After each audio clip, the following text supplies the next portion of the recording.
Hello students, welcome to Unique Academy. So कैसे हैं आप सब लोग? I hope you doing great, right? Follow कर रहे हो रिगरसली, राइट? जो भी वीडियोस अपलोड किए जा रहे हैं, हाँ कि ना? कहीं पे कोई डाउट हो, कुछ भी हो, तो आपको पता है कहाँ पे कांटेक्ट करना है, कैसे करना है। हेजिटेट मत करना, कुछ भी हो लेट मी नो, राइट? तो देखो, मैं सोचा अभी ज़्यादा हिस्ट्री हुआ है तो हम वापस आ गए ज्योग्राफी पे। ठीक है, ये सिंपल चैप्टर है, ज़्यादा टाइम लगेगा। अभी ज्योग्राफी के जितने भी चैप्टर है सब सिंपल है। मैक्सिमम जो डाइसी चैप्टर थे हमने सब कंप्लीट कर लिए, राइट? और देखो, दूसरा एक बात है कि क्लाइमेट पे जो रिवीजन वीडियो है वो भी आज अपलोड हो जाएगा हॉटस्पॉट एकेडमी में। तो उसके साथ में इसके माइंड मैप्स भी शेयर कर दूंगा। कहाँ पे? हमारे व्हाट्सएप ग्रुप में। ठीक है, तो ये जो क्लाइमेट का चैप्टर है ये देखना, ठीक है? क्योंकि ये चैप्टर थोड़ा चैलेंजिंग है सबके लिए, राइट? हमने इसको डिटेल में कवर किया था, यहाँ पे थोड़ा ब्रीफ में कवर करने की कोशिश की है, पर यहाँ पे भी मैंने कुछ सिंप्लीफाई करने की कोशिश की है, राइट? चीज़ों को थोड़ा सिंप्लीफाई करने की कोशिश की है, तो एक बार जरूर देख लेना इसको। थोड़ा टॉपिक्स जो है थोड़ा और क्रिस्टल क्लियर हो जाएंगे। ठीक है, बाकी इतना डिटेल में तो नहीं समझाया, पर एक बार देख लेना इसको, रिवीजन भी हो जाएगा। अब आते हैं हमारे चैप्टर पे। ठीक है, फोर्थ चैप्टर पे, जिसका नाम मतलब फिफ्थ चैप्टर है एक्चुअली। इसका नाम क्या है? Natural vegetation and wild life. तो अब इसमें हम नेचुरल वेजिटेशन की बात करेंगे। अब देखो, बुक में क्या है, बुक लिखने वाला भी क्या था, देखो बात समझना है कि उनको क्या था, बस कंफ्यूज करना था, राइट? इसलिए कुछ चीज़ें यहाँ पे ऐड कर दी, कुछ चीज़ें उसको वहाँ पे डाइवर्स कर दिया, एक्सेट्रा एक्सेट्रा। तो वहाँ समझ जाना, जो मैं बता रहा हूँ बस उस पर ध्यान देना, सब कुछ धीरे धीरे समझ में आएगा। ठीक है, तो चलो शुरू करते हैं। अब देखो क्या है कि वहाँ पे अगर आप पढ़ोगे वेजिटेशन में, तो वहाँ पे बोला है कि India is one of the mega diverse country, पर ये ब्राजील के लिए नहीं बोला। ठीक है, पर एक्चुअल में क्या है कि दोनों मेगा डाइवर्स कंट्री है। कैसा है, क्या है, सब बताता हूँ, थोड़ा ध्यान देना। हमारे लिए ये इतना इंपॉर्टेंट है नहीं, क्योंकि ये क्या है कि जब आप ट्वेल्थ में जाओगे, तो ट्वेल्थ में अगर समझो आप बायोलॉजी लेते हो, ठीक है, वहाँ पे एक सब्जेक्ट आएगा इकोसिस्टम एंड इकोलॉजी, तब वहाँ पे डिटेल में पढ़ना पड़ेगा। हमारे लिए अब यहाँ से इंपॉर्टेंट क्या है वो मैं बताता हूँ। हमारे लिए यहाँ से इंपॉर्टेंट क्या है, कलर लेते ढंग का, कि अकॉर्डिंग टू कंजर्वेशन इंटरनेशनल, कुछ हमारे लिए इंपॉर्टेंट नहीं। There are 17 mega diverse country, जिसमें दोनों आता है। देखो ये रहा, ये वाला ब्राजील, ब्राजील भी आता है, और ये रहा इंडिया, इंडिया भी आता है। मतलब दोनों कंट्री क्या है, ये मेगा डाइवर्स कंट्री है। तो कंफ्यूज नहीं होना है कि ये है कि नहीं, यहाँ पे बुक में सिर्फ इंडिया दिया है, दोनों है। अब लिखने वालों को क्या है, तो कंफ्यूज करना था, परेशान करना था आपको, तो परेशान कर दिया। अब मैंने ये आपके लिए सिंप्लीफाई कर दिया कि मेगा डाइवर्स कंट्री में दोनों आता है। एक्चुअली ये कुछ 17 कंट्रीज ऐसे, ठीक है? इनमें से हमारे लिए इंपॉर्टेंट क्या है, इंडिया आता है और ब्राजील आता है। तो both are mega diverse country, एक मार्क मिल जाएगा जब ये आंसर में लिखोगे कि both are mega diverse country.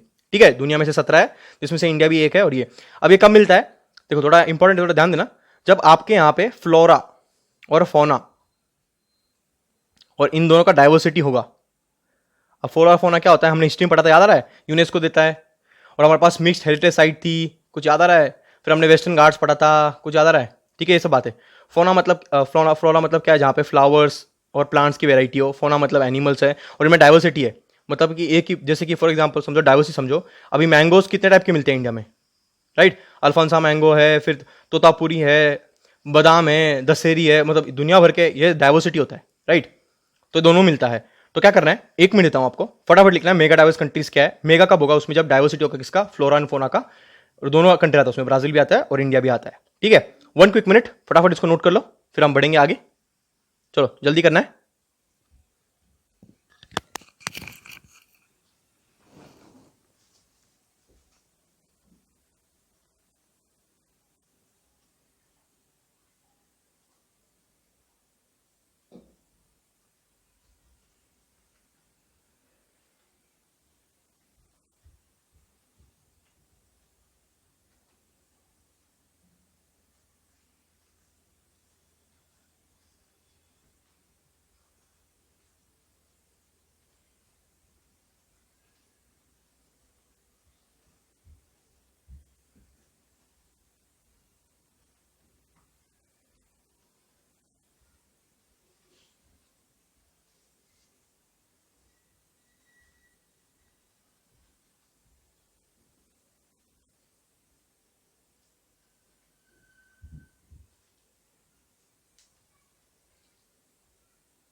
ठीक है, चलो डन। अब बढ़ेंगे आगे, राइट। हल्की हल्की फुल्की चीज़ें हैं, थोड़ा ध्यान देना, और जैसे जैसे बता रहा हूँ वैसे वैसे समझते जाना, तो भूलोगे नहीं, रटना मत, बस समझते जाना चीज़ों को, ठीक है। चलो, अब इसमें बहुत सारे क्राइटेरिया है, 5000 एंडेमिक प्लांट्स होनी चाहिए, मराइन इकोसिस्टम होना चाहिए, हमारे लिए सब कुछ काम करनी। अब दूसरा बात समझो, ये ग्राफ इंपॉर्टेंट है। अब यहां पे देख रहे हो आप, ये है एलिवेशन, कितना हाइट ऊपर जाएगा तो कैसे होगा। फिर दूसरा है यहां पे रेनफॉल, मतलब कि वेजिटेशन कब आएगा, जब वहां पे एम्पल अमाउंट ऑफ रेनफॉल होगा। वेजिटेशन के लिए फिर फिजियोग्राफी होनी चाहिए, राइट। अब भले कितना भी पानी आ जाए फिजियोग्राफी में, डेजर्ट होगा तो वहां पे ट्रीज की हाइट नहीं बढ़ पाएगी, राइट, क्योंकि वहां पे रेनफॉल का पैटर्न होगा। मतलब ये सब कुछ इंटरकनेक्टेड है। फिजियोग्राफी के हिसाब से रेनफॉल होगा, रेनफॉल के हिसाब से वेजिटेशन होगा, वेजिटेशन के हिसाब से फिर एनिमल लाइफ होगा वहां पे, ठीक है ना। जैसे प्लांट्स एनिमल्स रहेंगे, जैसे प्लांट्स रहेंगे वैसे वहां पे एनिमल्स भी रहेंगे, तो सब कुछ इंटरकनेक्टेड है, ठीक है। अब ये शॉर्ट में समझाया है यहाँ पे, इसका भी ज्यादा लोड मत लेना। देखो कि जब यहाँ पे अमाउंट ऑफ रेनफॉल है, यहाँ ऊपर की तरफ कम होते जा रहा है, ठीक है, लेस होते जा रहा है, नीचे की तरफ बढ़ रहा है, और यहाँ पे हाइट बढ़ रही है। तो देखो हमने क्या बोला, जब 4000 mm का रेनफॉल होगा तो यहाँ पे आपको ट्रॉपिकल फॉरेस्ट मिलेगा, इसको हम बोलते हैं एवरग्रीन फॉरेस्ट। अभी एग्रीकल्चर आप हाई एल्टीट्यूड पे जाके तो नहीं कर सकते, राइट। मतलब कि एंटार्क्टिक पे चल गए या फिर आर्टिक वहां पे चल गए और वहां पे आके कर रहे हो, पॉसिबल नहीं है ना। पॉसिबल है पर वहां पे हाइट पे नहीं जाकर कर सकते ना। बोलेंगे चलो आज हम है ना नॉर्दर्न प्लेन्स पे नहीं करेंगे, हिमालय की चोटी पे जाके करेंगे, माउंट एवरेस्ट पे जाके करेंगे, पॉसिबल है वहां पे नहीं, एक तो ऑक्सीजन की कमी, एक्सेट्रा एक्सेट्रा। फिर अब यहाँ से ऊपर जाएंगे थोड़ा तो हमको सब ट्रॉपिकल आएगा, यहाँ पे रेनफॉल कम होगा, और जैसे जैसे रेनफॉल कम होगा वैसे वैसे देखो फॉरेस्ट का टाइप चेंज हो रहा है, ठीक है, टेम्परेट से अल्पाइन, अल्पाइन से फिर एक्रेस वगैरह एक्सेट्रा। तो ये सब क्या है, ये यहाँ पे ये बताने की कोशिश कर रहा है कि altitude plus rainfall will impact the vegetation, और vegetation will impact what, your animal life, ठीक है। चलो इतना काफी था, अब समझते हैं आगे। ये हमारे लिए इंपॉर्टेंट है, तो थोड़ा ध्यान देना कि इंडिया में कौन कौन से टाइप के फॉरेस्ट मिलते हैं, ठीक है, ये सही है। हाँ तो देखो पहले तो क्या है, एवरग्रीन फॉरेस्ट कहाँ पे मिलेगा, ये वाला पार्ट दिख रहा है, यहाँ पे क्यों मिल रहा है थोड़ा याद रखना। ओरोग्राफिक रेनफॉल हो रही है, पहले बात तो याद आ रहा है कि नहीं, ओरोग्राफिक रेनफॉल हो रही है, और यहाँ पे क्या है, सह्याद्री, वेस्टर्न घाट, यहाँ पे होता है अच्छा खासा पानी, और यहाँ पे कोंकण वाला एरिया है, ठीक है। और यहाँ पे फिर क्या बन रहा है, रेन शेडो एरिया, इसलिए देखो यहाँ पे रेन, मतलब कि यहाँ पे वेजिटेशन कम है। कौन सा टाइप का वेजिटेशन यहाँ पे दिख रहा है, हिमालय से ज़्यादा कम दिया है यहाँ पे, ये एरी टाइप का रेनफॉल है, थ्रॉनी सर्ब्स वाला, ठीक है। यहाँ पे मैं इस पर बर्फ करता हूँ, थोड़ा ढंग से दिखेगा।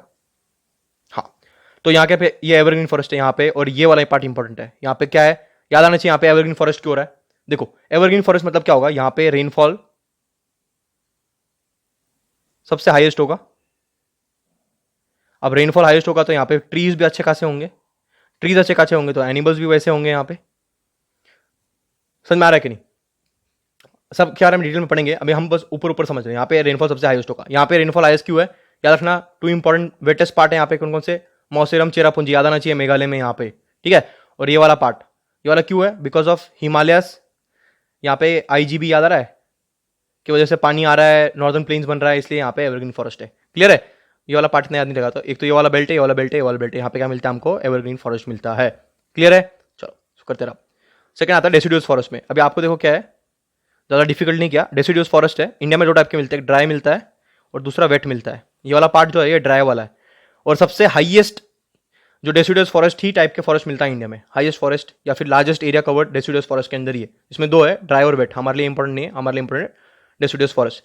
डेसिडुअस का मतलब ही क्या होता है कि ड्राई या फिर शेड करना।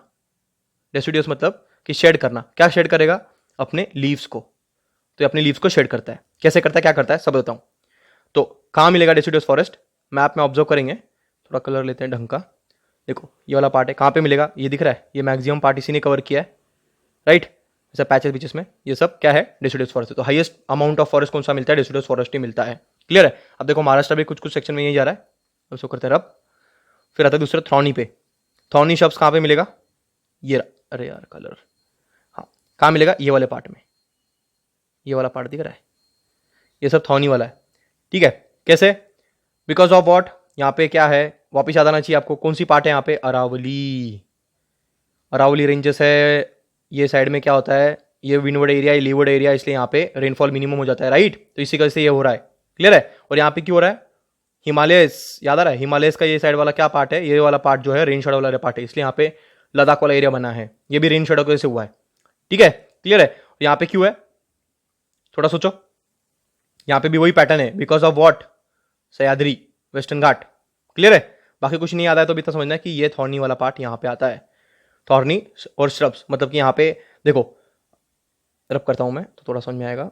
एवरग्रीन फॉरेस्ट में क्या है, ऐसे आपको बड़े बड़े ट्रीज मिलेंगे और ये ऐसे एक दूसरे में चिपके होंगे, तो इनको बोलते हैं कैनोपी। कैनोपी मतलब क्या होगा कि यहाँ पे सनलाइट जो है उसके सनलाइट नीचे नहीं जाएंगे। ठीक है, यहाँ पे कंप्लीट डार्क होगा।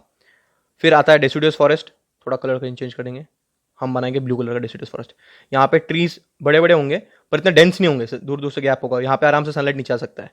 उसके बाद आएगा श्रब्स, श्रब्स आएंगे छोटे छोटे प्लांट्स। ठीक है, जैसे ग्रास टाइप प्लांट्स आएंगे। और फिर आएगा क्रीपर्स वगैरह, और फिर सबसे छोटा सा आएगा ऐसे ऐसे सवाना टाइप ग्रासलैंड्स। ठीक है, तो ये ऐसा वेरिएशन होता है, पानी सबकी वजह से चेंज होता है ये सब कुछ, पानी और सनलाइट और फिर टेम्परेचर भी, और टेम्परेचर के साथ फिर ऑल्टीट्यूड भी, ये सब रीजन होता है। ठीक है, अब सो करते हैं अब आता है कोस्टल फॉरेस्ट। कोस्टल फॉरेस्ट कहाँ पे आएगा? जहाँ पे कोस्ट बन रहा है। ठीक है, जैसे कि मैंग्रोव फॉरेस्ट एक्सेट्रा एक्सेट्रा। अभी इतना ही है, और एक्चुअली माउंटेन टाइप फॉरेस्ट भी होता है, अभी हमारे लिए वो सब कुछ इंपॉर्टेंट है नहीं। ठीक है, सो करते हैं कुछ लिख क्यों नहीं पा रहा हूँ मैं। ठीक है, तो हम समझ रहे थे और भी होता है, एक होता है माउंटेनियस या फिर माउंटेन टाइप फॉरेस्ट। तो ये सब होता है यहाँ पे, हमारे लिए ये कुछ है नहीं बुक में, तो इतना लोड नहीं लेना है। हमने क्या समझा? हमने समझा था एक तो एवरग्रीन फॉरेस्ट, फिर डेसिडियस फॉरेस्ट। हाँ, एवरग्रीन फॉरेस्ट, फिर डेसिडियस फॉरेस्ट, फिर थॉर्नी फॉरेस्ट, फिर हिमालयन फॉरेस्ट, और फिर आएगा कोस्टल फॉरेस्ट। हिमालयन फॉरेस्ट मतलब कौन सा वाला? ये वाला, यहाँ तक जाएगा ऐसे। ठीक है, यहाँ पे पूर्वांचल हिमालय आता है, हमारे लिए इंपॉर्टेंट है नहीं। तो हिमालय में भी देखो 3 टाइप का फॉरेस्ट मिलेंगे आपको, because of the altitude. Because of the altitude ये सब क्या होता है, कैसे वेराई करता है, ये सब बताता हूँ मैं। अभी के लिए क्या करना है, अपने बुक में ना इसको, ये मैप दिया हुआ है आपको, तो क्या करना है, थोड़ा मेहनत करना पड़ेगा आपको। मैं बता रहा हूँ ऐसे, एक ऐसा छोटा सा मैप बना लो। नहीं बन रहा ढंग से, थोड़ा ढंग से बनाने की कोशिश करेंगे। हाँ, ऐसा ना मैप बनाना, ऐसा मेहनत करोगे तो क्या है, याद रखने में आसानी होगा। वो यहाँ पे हो नहीं रहा, पर आपको ढंग से बनाना है। ठीक है, चल जाएगा बाकी। अब इसमें क्या करना है, थोड़ा ज़्यादा ब्रॉड हो गया पर चल जाएगा। क्या करना है, एवरग्रीन फॉरेस्ट कहाँ पे है? ये वाला बेल्ट में। और कहाँ पे मिलेगा? ये वाले बेल्ट में। ठीक है, और थोड़ा बीच में पैच है, तो यहाँ पे एवरग्रीन फॉरेस्ट है। ठीक है, उसके बाद थोड़ा कलर चेंज कर लो और बताओ एरिड फॉरेस्ट कहाँ पे आएगा? थॉर्नी वगैरह ये वाले पार्ट में, और फिर ये वाले पार्ट में, और कुछ वाला पार्ट। मैक्सिमम कौन सा है? मैक्सिमम हमारे पास है ये रेसिडियस वाला। ठीक है, फिर ये मैंग्रोव फॉरेस्ट, और फिर ऊपर माउंटेन फॉरेस्ट। तो ऐसे याद रखोगे तो ईजी हो जाएगा हमको ये सब लिखने के लिए। ठीक है, फिर यहाँ पे आपको ऐड क्या करना है, कौन कौन से टाइप्स की टीज मिलती है, रेनफॉल कितना होता है, एक्सेट्रा एक्सेट्रा। तो मैं 2 मिनट देता हूँ थोड़ा इसे ढंग का बनाना। ठीक है, थोड़ा कोशिश करोगे तो बनना स्टार्ट हो जाएगा, और इसको नोट करना है, ये बुक में दिया हुआ है, तो थोड़ा मेहनत करो, बुक में याद करोगे तो ये ईजी होगा, बाद में याद नहीं आएगा। ठीक है, तो 2 मिनट देता हूँ, आराम से कर लो। ये इंपॉर्टेंट क्यों है? क्योंकि मैं इसके बाद वेजिटेशन होने के बाद मैं वाइल्ड लाइफ पढ़ाऊंगा, तो मैं आपको बोलूंगा कि ये animal will be found in evergreen forest. तो आप कंफ्यूज नहीं होने चाहिए कि एवरग्रीन फॉरेस्ट मिलता कहाँ पे, you should be very thorough. तो ऐसा ऊपर ऊपर लिख लो। ठीक है, चलो बी क्विक, आराम से 2 मिनट ले लो, इसको आराम से लिख लो, बनाना है मतलब।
चलो लिख लिया मतलब बना लिया।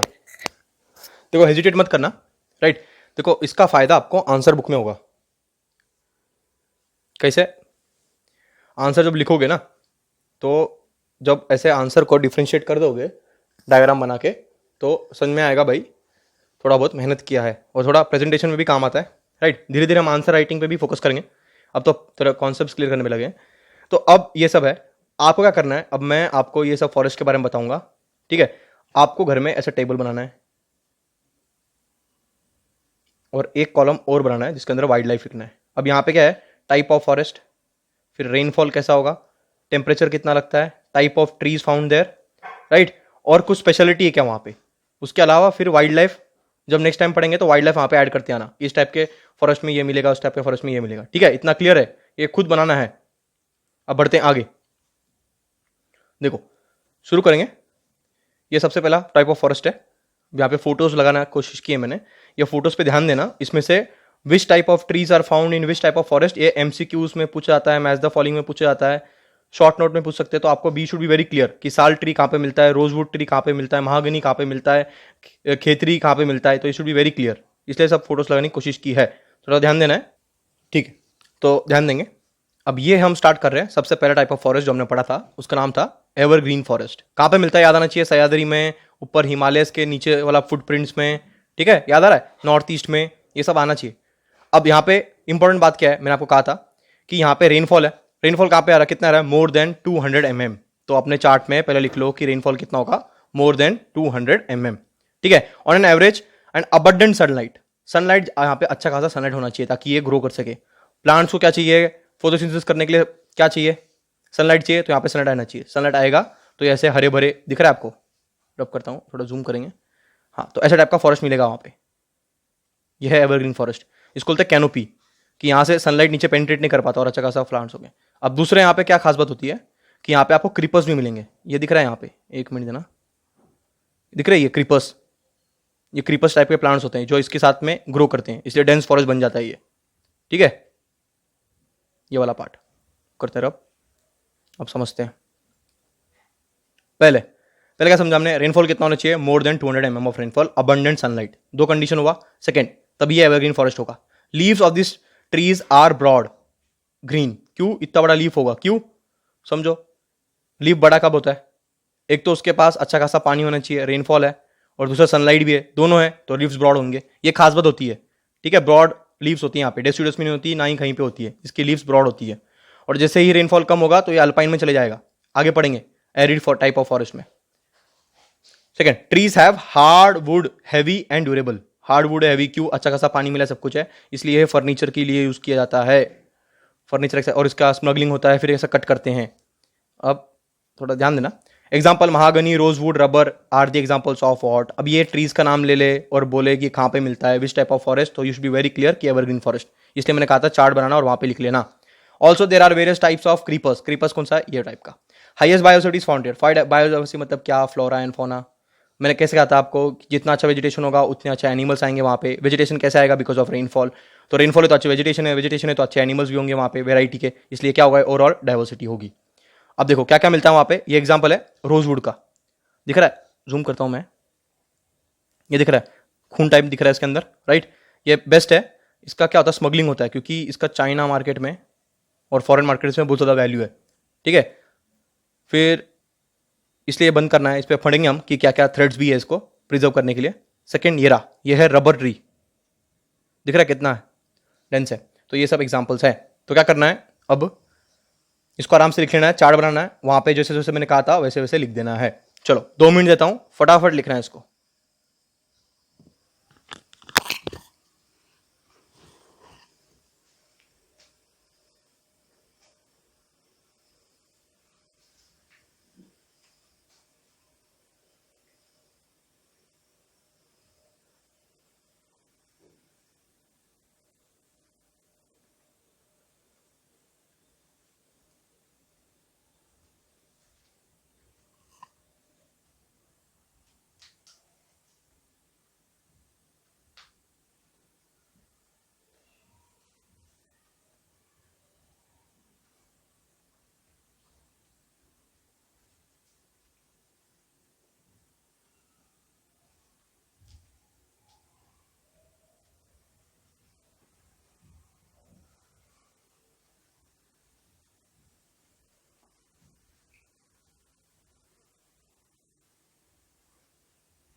ठीक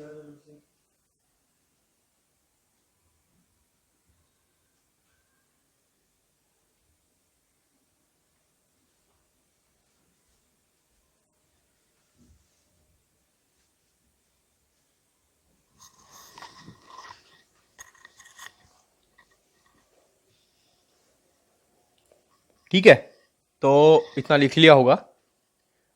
थोड़ा टाइम लेना है, आराम से समझना है। इसमें से क्वेश्चंस आते हैं, सिंपल क्वेश्चंस आते हैं, डिफिकल्ट आप बना दोगे। डिफिकल्ट कब बनाओगे? जब रटने बैठोगे। आराम से समझना है। पानी ज़्यादा होगा तो क्या होगा? वहाँ पे लीफ ब्रॉड्स होंगे, ग्रीन होंगे, डेंस फॉरेस्ट होगा। अब जब डेंस फॉरेस्ट होगा तो वहाँ पे क्रीपर्स भी आ जाएंगे, हाँ कि ना? अब थोड़ा बोलेंगे हमको भी सपोर्ट करो भाई, आपके पास इतना सारा है तो थोड़ा हमको भी सपोर्ट कर दो। इनको सपोर्ट की जरूरत बनती है, क्रीपर्स यहाँ पे आके टंग जाएंगे। अब यहाँ पे रोजवुड मिलता है, महागनी बनता है और रबर बनता है, राइट? इसलिए यहाँ पे डाइवर्सिटी भी आती है। क्लियर है? हमने समझा एवरग्रीन फॉरेस्ट, लोकेशन आपको पता है, टाइप ऑफ ट्रीज आपको पता है। अब आगे बढ़ते हैं। अब सेकेंड टाइप ऑफ फॉरेस्ट है, ध्यान देना, कलर थे थोड़ा ढंग का, ठीक है। अब ये है डेसिडियस फॉरेस्ट। डेसिडियस मतलब कि क्या है? अपना लीव शेड करना। तो ड्राई सीजन में ये ट्रीज अपने लीव शेड करेगा। क्यों? देखो बात समझो, ये ट्रीज को क्या है, इतना रेनफॉल नहीं मिल रहा, तो ड्राई सीजन में भी अगर इसके लीव्स ऐसे ब्रॉड होंगे या फिर लीव्स होंगे तो इसको लगेगा पानी, इवापोरेशन ज़्यादा होगा यहाँ से, ठीक है? थोड़ा साइंस है। इवापोरेशन मतलब पानी उड़ जाएगा और फिर यहाँ पे इतना पानी नहीं रहेगा तो ये फिर ये झाड़ मर जाएगा। तो ये अपने लीव शेड कर देता है। कब? ड्राई सीजन में। समझा? नहीं समझा तो ज़्यादा लोड मत लेना, बता रहा हूँ, ध्यान देना। ड्राई सीजन में अपने लीव शेड करेगा so that the water does not lost due to the evaporation, ठीक है? बाकी तो साइंस है। अब यहाँ पे रेनफॉल कितना है? कम होगा। वहाँ पे 2000 से ज़्यादा था mm से, यहाँ से 2000 mm से कम होगा। 1000 to 2000 mm जब होगा इन दिस रीजन। सेकेंड, यहाँ पे ड्राई सीजन में अपने लीव शेड करेगा, इसलिए इसके लीव्स इतने ब्रॉड नहीं होंगे, राइट? ब्रॉड वाला छोड़ दो, पर अपने लीव शेड करता है, खास बात है। Example, teak, bamboo, banyan tree, peepal etcetera are trees found here. वापिस अपना चार्ट बनाओ, वहाँ पे लिख दो। अभी बाकी ये तो पता होगा अपने को, ये बेनियन भी पता होगा, ये पीपल का ट्री का मैंने यहाँ पे फोटो लगाया, ठीक है? रिलीजियस सेंटिमेंट्स भी है सब, राइट? तो किसका एग्जांपल ये? डेसिडियस फॉरेस्ट का। पीपल ट्री किस में आता है? डेसिडियस फॉरेस्ट में आता है। चलो वापस 1 मिनट देता हूं, क्विकली नोट डाउन दिस।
चलो लिख लिया होगा, राइट?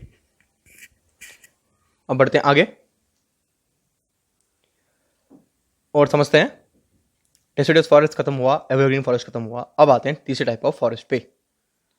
देखो डेजर्ट टाइप एरिया दिख रहा है तो उसको बोलते हैं एरिड रीजन। हमारे लिए इंपॉर्टेंट नहीं है, हमारे लिए इंपॉर्टेंट क्या है कि थॉर्नी और श्रब टाइप फॉरेस्ट वेजिटेशन बोलते हैं इनको, ठीक है? दूसरा नाम इसका एरिड भी है। अब यहाँ पे ये ट्री दिख रहा है फेमस, ये ट्री है खेजड़ी। इसको राजस्थान का सैंडलवुड बोलते हैं, ठीक है? अभी सब छोड़ दो, हमारे लिए इतना इंपॉर्टेंट नहीं है। बट ये ट्री का स्पेशलिटी है कि कहाँ पे मिलता है? राजस्थान, मतलब कि थॉर्नी और शब एरिया में। देखो, regions that receive less than 500 mm of rainfall, मतलब 2000 के ऊपर होगा तो एवरग्रीन, 1000 से 2000 होगा तो डेसिडियस, 500 mm से नीचे होगा तो थॉर्नी, ठीक है? करते हैं इसको अब 5000 mm of rainfall experience dry summers for a long period. Dry summers होगा यहाँ पे, मतलब एक्सट्रीम सनलाइट यहाँ पे आता होगा, राइट? जैसे राजस्थान वाला एरिया वही है। थॉर्नी सब type of forest vegetation found here, the leaves are small in size, क्यों? ताकि इवॉपोरेशन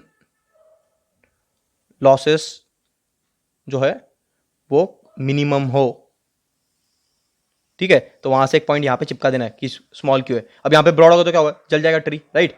for example acacias, khejri, cactus, ये थोड़ा गलत है, variety of cactus like aloe vera, ये सब है, ठीक है। इतना याद मत रखना, देखो सिंपल बात रखना है, कौन कौन सा आता है, अकाशियस आता है, केजरी आता है, कैक्टस आता है, एलोवेरा भी याद आकर, दो तीन ही याद रखना है, इतना सब याद करते बैठोगे कुछ काम का नहीं है। पर ऐसा सोचना जो अटपटे नाम थे ये यहीं पे आते हैं। रब करता हूँ। अब हमें क्या करना है, फिर से हमारे चार्ट जो है उसके अंदर टाइप ऑफ फॉरेस्ट में लिखना है क्या, थॉर्नी और श्रब फॉरेस्ट। रेनफॉल कितना है, 500 mm से कम है।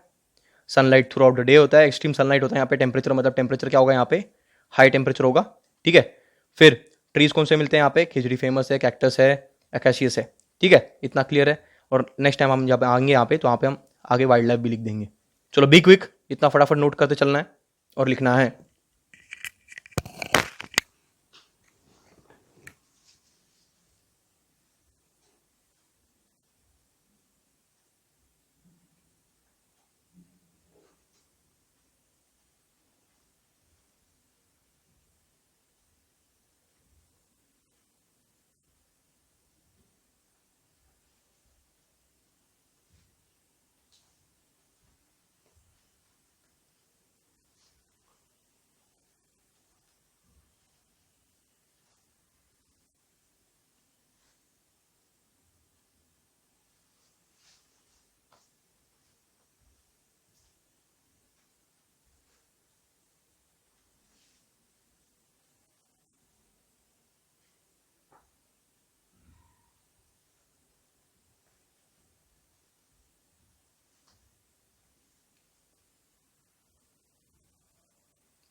चलो लिख लिया होगा, राइट। अब बढ़ेंगे आगे और समझते हैं दूसरा टाइप ऑफ फॉरेस्ट। ध्यान देते चलना है और समझते चलना है, रटते मत बैठना, जो बता रहा हूँ बस उस पर ध्यान देना, धीरे धीरे सब समझ में आएगा। और टेबल याद रखना, टेबल से इजीली रिवाइज हो जाएगा सब कुछ, थोड़ा मेहनत करना पड़ेगा ना, ठीक है। अब ये स्वाम्पी वाला एरिया क्या याद आ रहा है इसको देख के, मैंग्रोव्स, राइट। ये फुंडीज बताया था कुछ मैंने, मेघालय में भी मिलती है, ये अंदर सबमर्ज होता है, ठीक है। तो swampy region, estuaries and lagoons near the coastal areas having saline soil and moist climate. Saline soil होता है, सलाइन सॉइल मतलब क्या होगा, हमारे इंपॉर्टेंट नहीं जान दो। सलाइन सॉइल मतलब कि जिसमें मिक्सचर होता है थोड़ा टाइप का, और मॉइस्ट क्लाइमेट होता है, मॉइस्ट मतलब थोड़ा गीला टाइप, राइट। इसको वेट बोलते हैं, वेट मॉइस्ट। तो ये कहाँ पे होगा, इसको बोलते हैं हम कोस्टल टाइप ऑफ फॉरेस्ट या फिर वेजिटेशन। क्या खास बात है इसकी, एक तो सलाइन सॉइल होगा, दूसरा मॉइस्ट क्लाइमेट होगा, ठीक है। They are also called as mangroves और Sundarban in India. Largest mangrove है कौन सा है, सुंदरबन, याद आना चाहिए। Woods of this trees are oily, light and durable, ये रहा। तो फटाफट क्या लिखना है, coastal type of forest. Special condition में बताता आपको क्या होना चाहिए, यहाँ पे कुछ रेनफॉल का कुछ इंपॉर्टेंस नहीं है, क्यों, क्योंकि यहाँ पे हर, देखो मैंग्रोव कैसे बनता है याद आना चाहिए आपको, कि यहाँ पे डिपोजिशन के साथ आ रहा है। डिपोजिशन मतलब ना किसका, आईजीबी, ऊपर गंगा से बन रहा है सुंदरबन, फिर यहाँ से भी आ रहा है, कावेरी भी बना रही है, कृष्णा भी बना रही है, राइट। तो ये सब डिपोजिशन के बन रहा है, ग्रेजुअल स्लोप होना चाहिए, कुछ ज्यादा रहा है, थोड़ा फिजियोग्राफी को लिंक करना है, ठीक है। चलो, तो जब आपको पूछ ले कोई कि right a short note on Sundarbans या फिर डेल्टा रीजन, तब यहाँ पे ये आप वहां पे भी यूज कर सकते हो, मल्टीपल इसका यूज है, थोड़ा इंटरलिंक करने आना चाहिए। तो एक दो मिनट देता हूं, इसको फटाफट नोट डाउन कर लीजिए।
ठीक है, चलो आगे बढ़ेंगे। तो थोड़ा ध्यान से समझना है। अगर ये फॉरेस्ट को आपको यहाँ से समझ गया तो फिर ब्राज़ील में बस कोरिलेट करना है कि हाँ अच्छा वहाँ पे भी एवरग्रीन फॉरेस्ट है। एवरग्रीन फॉरेस्ट है मतलब ब्रॉड लीव्स होगा, पानी ज़्यादा आता होगा, एक्सेट्रा एक्सेट्रा। तो ऐसा इंटरलिंक होते जाएगा। ठीक है, ये ऑलमोस्ट लास्ट आ गया आपका शायद। अब ये द हिमालयन ट्रीज, अब ये हिमालयन टाइप ऑफ फॉरेस्ट है, हमने जो पढ़ा था ना उसमें। अब यहाँ पे 3 टाइप के फॉरेस्ट मिलते हैं। क्यों? Because of the altitude. जैसे हम ऊपर जाएंगे, जैसे हाइट ऑल्टीट्यूड पे जाएंगे तो हमने क्या कहा था कि वहाँ पे क्या होता है, ऑल्टीट्यूड पे ऊपर जाएंगे तो टेम्परेचर लो होगा और ऑक्सीजन कम मिलेगा, वहाँ पे O2 कम मिलेगा। तो वैसे ही डेसिड्यूस में फर्क होगा और फिर रेनफॉल भी कम होगा। ठीक है, वैसे ऊपर ऊपर जाएंगे हम। उसको करते रब और बात समझते हैं। टेम्परेचर अलग है, एक्सेट्रा एक्सेट्रा। तो Indian Himalayas 3 types of forest are found according to the altitude. ठीक है, ऑल्टीट्यूड इंपॉर्टेंट फैक्टर है।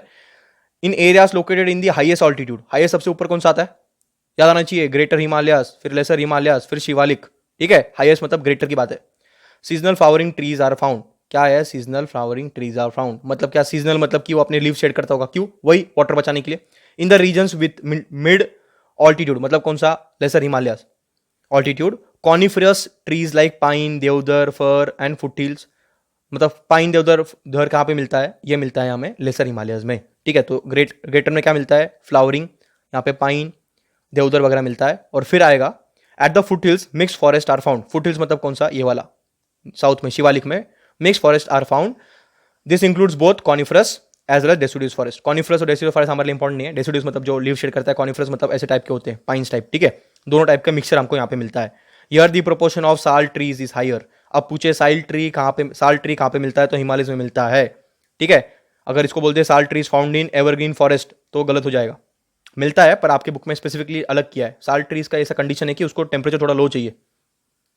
उसको करते रह और इस तीनों बात को लिखते हैं। ये तो ये साल्ट ट्री का एग्जांपल है, कितना यूज है। राइट, एक और ट्री है जो इसमें आता है, मैं आपको कल फोटो दिखाऊंगा, उसमें 1 लाख लीटर तक पानी सेव कर सकता है वो। ठीक है, बहुत बढ़िया ट्री है। देखता हूँ उसका इमेज मिलता तो दिखाता हूँ आपको। अभी के लिए क्या करना है, हमें इंडिया में नहीं मिलता। ठीक है, हमें क्या करना है अभी हिमालयन टाइप ऑफ फॉरेस्ट के अंदर। पहले बात तो ये लिखना है कि यहाँ पे 3 टाइप का फॉरेस्ट मिलते हैं और डिफरेंस क्यों है, because of the altitude, because of the altitude. ठीक है, ये हाँ ऑल्टीट्यूड का डिफरेंस है। फिर हाईएस्ट पीक पे क्या आता है, ग्रेटर, फिर आएगा लेसर और फिर आएगा शिवालिक। शिवालिक में मिक्स मिलता है, यहाँ पे हमको पाइन देवदार टाइप मिलता है, यहाँ पे हमको क्या मिलता है, जो फ्लावरिंग ट्रीज है, और यहाँ पे हमको क्या मिलेगा, साल्ट ट्री भी मिलेगा। ठीक है, इतना लिख दो, बात खत्म। चलो फटाफट टाइम लेना है अपना और उसको लिख लेना है। इंटरलिंक करते जाना है। इंटरलिंक देखो कैसे करना है, 1 मिनट टाइम दूंगा फिर से। देखो इंटरलिंक कैसे करना है, जब हिमालयस के बारे में शॉर्ट नोट आएगा ना, तब हिमालयस में ये वेजिटेशन वाला एंगल भी लिख देना। अगर आपको क्वेश्चन पूछे कि right a short note on Himalayas, तो हिमालयस हम बताएंगे पहले पामीर नोट से स्टार्ट होता है, उसमें 3 इंपॉर्टेंट रेंजेस में डिवाइडेड है।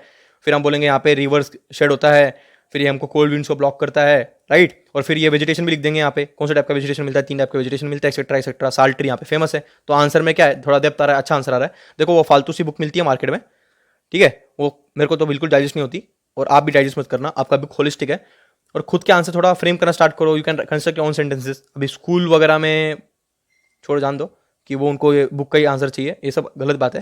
थोड़ा खुद के इसमें वे में लिखना करो, ज़्यादा रट नहीं पाओगे। राइट, या फिर सब रटो फिर तो फिर कुछ फायदा ही नहीं है ना। चलो बाकी सब बात है इसमें कभी आराम से बात करेंगे। अब एक काम करो, ये फटाफट लिख लो आप।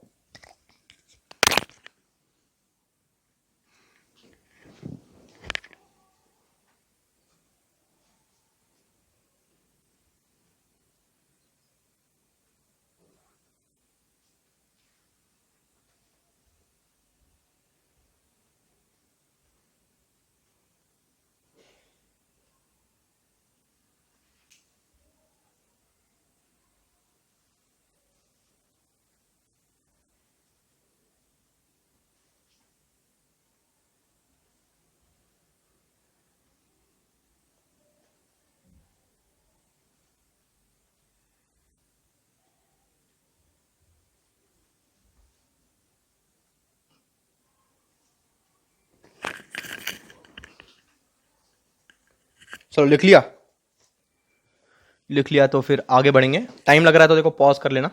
ठीक है, ज़्यादा लोड मत लेना, आराम से समझ के लिखना। अब ये टेबल पूरा बन गया होगा तो ब्राज़ील का समझना चुटकी का खेल है आपके। अब समझते हैं आगे।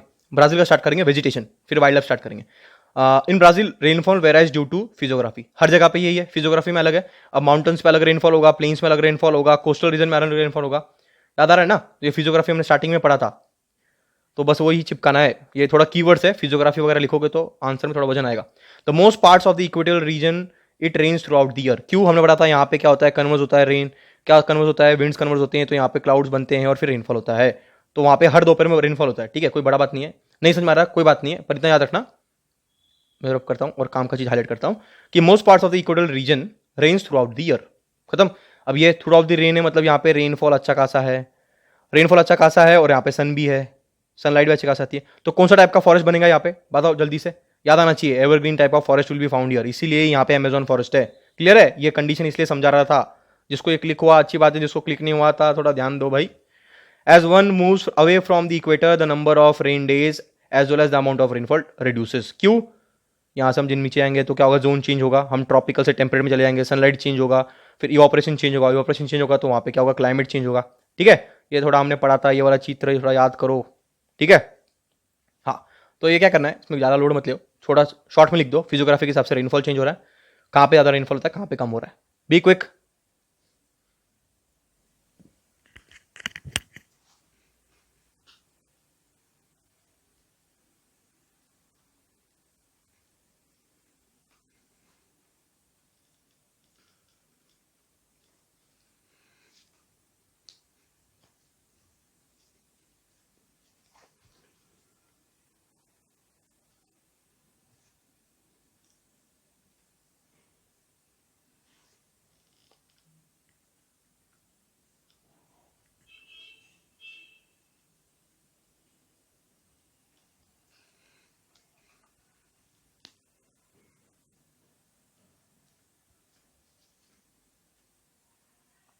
चलो लिख लिया होगा राइट।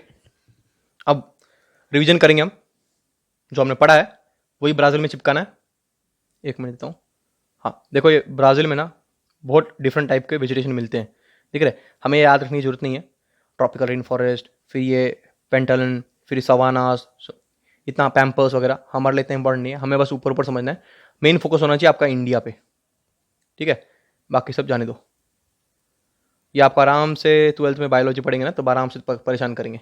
अब देखो, evergreen forest are found in the area where the rain throughout the year, मतलब कहाँ पे, अमेजन वाला पार्ट। फिर in the regions where which receive rainfall only during certain seasons the density of vegetation reduces. क्यों, deciduous type of forest की बात कर रहे हैं। हाँ ना, रेनफॉल डिक्रीज हो रहा है ना वहाँ पे, 2000 mm से नीचे आएगा तो डेसिडियस आएगा, और नीचे आएगा तो फिर एरिड आएगा। एरिड कहाँ पे आएगा, ये वाला पार्ट में। क्यों, एस्कार्पमेंट की वजह से। याद आ रहा है, instead of forest various types of grasses, short shrubs, thorny vegetation etcetera are found. क्यों, because of the rainfall decrease, right. Brazil has largest number of vegetation species in the world. क्यों, यहाँ पे देख सकते हैं हम डिफरेंट टाइप्स के vegetation है, पैम्पास है, पेरीज है, सब कुछ है। This includes evergreen vegetation, semi evergreen, arid etcetera. तो why large number of vegetation मिलता है। ये एग्जाम्पल है, यहाँ पे पूछना नहीं है, बस बताना। वन फाइंड्स ट्रीज लाइक पाओ, ब्रासील, रबर, महागनी, रोजवुड, ये तो हमको यहाँ पे मिलता है। कहाँ पे मिलता है बताओ, ये किसका खास बात है, एवरग्रीन फॉरेस्ट का, याद आना चाहिए। वेराइटी ऑफ ऑर्चिड्स, ऑर्चिड मतलब पता है हमको, ऑर्चिड्स, ग्रेप्स वगैरह, यान वगैरह, वो सब है। तो इसमें क्या करना है, ज़्यादा कुछ नहीं कर रहा, एकदम शॉर्ट में लिखना एकदम कि क्या क्या बता रहा है, कौन सा टाइप का फॉरेस्ट है। ठीक है, एक मिनट देता हूँ उसको। चलो be quick.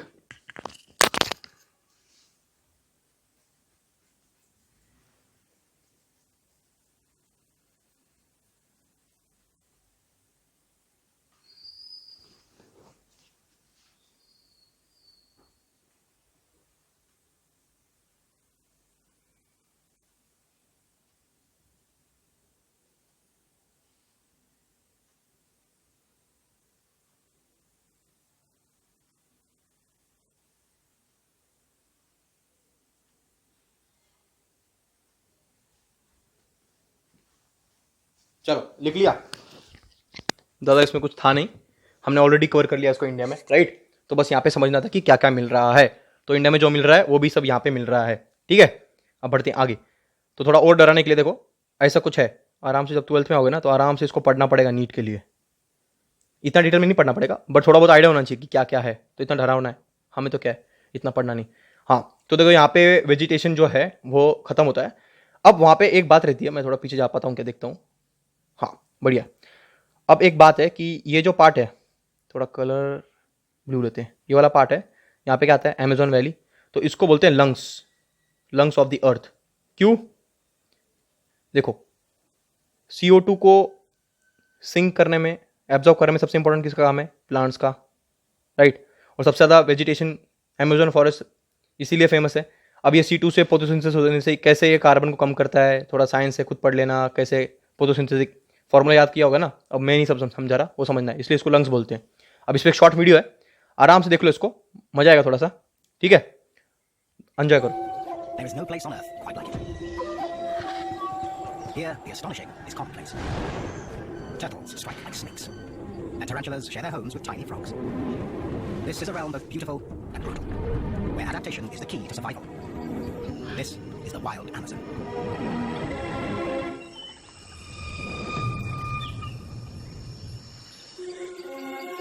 The Amazon River Basin, by any measure, is one of the greatest natural habitats on Earth. The world's largest rainforest is watered by the world's mightiest river. It's home to the greatest diversity of living things anywhere. And dozens are still discovered every year. But the Amazon is changing fast, threatening the animals and plants that have thrived here for millions of years.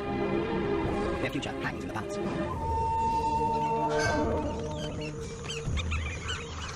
Black Canaan. For millions of years. Their future hangs in the balance.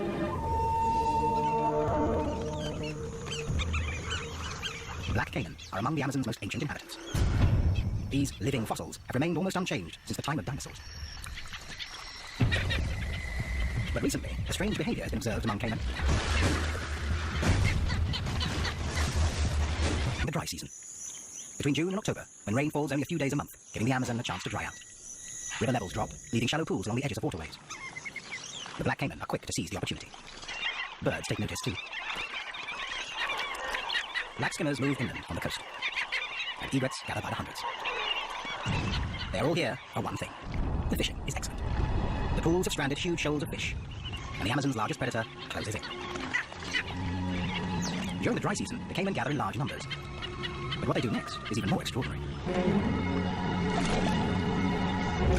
This strange behavior is still not fully understood. Caiman are known to jump and slap the water as part of a mating display. But here, it's transformed into a synchronized and deadly ballet. Caiman appear to be working in a pack to round up their prey. The panicked fish are caught by the hungry jaws.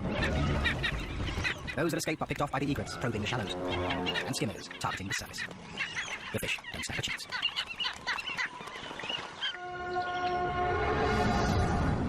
The Amazon basin dominates the northern half of South America, stretching over 400 million hectares. Weaving through this hothouse of weird and wonderful life is the Amazon River itself, flowing for more than 6,000 kilometers. The creatures of this realm are part of a complex web of mutual dependence. Their interlocking relationships have evolved over millennia. One of the strangest and most mysterious involves a very small frog and a very large spider. It is behavior rarely seen before. This dotted humming frog lives on the forest floor, a dangerous place, full of potential predators, including this burrowing tarantula spider. This nocturnal hunter, with a leg span of up to 60 centimeters, can easily catch mice and even small birds. It kills by injecting its prey with venom. The poison first stuns, and then, while the victim is still alive, dissolves it from the inside, so the spider can suck out the remains. Any creature would be keen to avoid such a fate. It seems the little dotted humming frog has made a fatal error in its choice of refuge. A tarantula's lair is a potential death trap, especially one filled with hungry babies. For the frog, the outcome cannot be good. Once it's within range, the spider will pounce and inject its deadly dose of venom. But not this time. Hairs on the spider's legs allow her to detect chemicals on the frog's skin. Perhaps she senses that the frog would make a dangerous meal. So why welcome it into her burrow? It seems this is a mutually beneficial arrangement. Frogs eat ants, which in turn prey on spider eggs and spiderlings. And for the frog, there's total protection. No other predator would dare take on this mother, or her babies.